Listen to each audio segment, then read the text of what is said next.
Pathological পরীক্ষা ও রোগ নির্ণয় পদ্ধতির আধুনিকায়নের মাধ্যমে সশস্ত্র বাহিনীর সদস্য সহ অন্যান্য নাগরিকদের মানসম্মত স্বাস্থ্যসেবা নিশ্চিতে আর্মড ফোর্সেস ইনস্টিটিউট অব প্যাথোলজির কলেবর বাড়ায় সরকার। নির্মাণ করা হয় 14 তলা নতুন ভবন।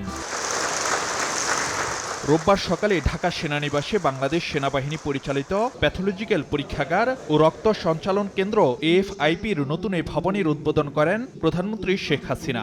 ঘুরে দেখেন বিশেষায়িত প্রতিষ্ঠানটির বিভিন্ন সুযোগ সুবিধা। পরে উদ্বোধন করেন আর্মি সেন্ট্রাল অডিটোরিয়াম, সেনা প্রাঙ্গণ। এরপর সেনা কর্মকর্তা ও সদস্যদের সঙ্গে দরবারে অংশ নেন সরকার প্রধান।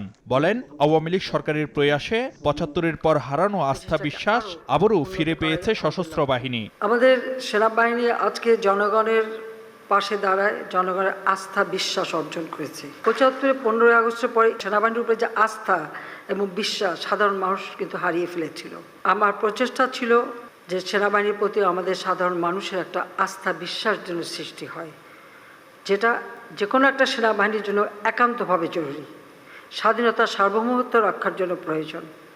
আর যে সেনাবাহিনীর উপর জনগণের আস্থা বিশ্বাস থাকে না, তারা কখনো কোনো রণাঙ্গনে বিজয় অর্জন করতে পারে না। যে কোনো সময় দেখা দিলে আমাদের সশস্ত্র বাহিনী জনগণের পাশে আছে এবং জনগণের একটা ভরসা স্থল হিসেবে সে আস্থা আজকে আমাদের সশস্ত্র বাহিনী অর্জন করতে সক্ষম হয়েছে।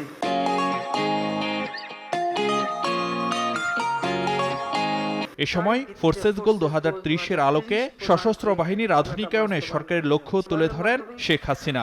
আমরা চাচ্ছি আমাদের সশস্ত্র বাহিনী আধুনিক জ্ঞান সম্পন্নভাবে প্রতিষ্ঠিত হবে। সেই সাথে যেহেতু আমাদের 2008 নির্বাচনের লক্ষ্য ছিল ডিজিটাল বাংলাদেশ গড়ে তোলা, কাজে আধুনিক প্রযুক্তি জ্ঞান সম্পন্ন আমাদের সশস্ত্র বাহিনী গড়ে উঠবে, সেটাই আমাদের লক্ষ্য এবং সেভাবেই আমরা কাজ করে যাচ্ছি। জাতিসংঘ শান্তিরক্ষা মিশনে বাংলাদেশের সশস্ত্র বাহিনী সব দেশের প্রশংসা অর্জন করেছে উল্লেখ করে প্রধানমন্ত্রী বলেন, এ ধারাকে আরও এগিয়ে নিতে চায় সরকার। জাতির পিতা বঙ্গবন্ধু শেখ মুজিব যে ফারুক ভিয়া, রবিন, সময় সংবাদ, ঢাকা। তারই ভিত্তিতে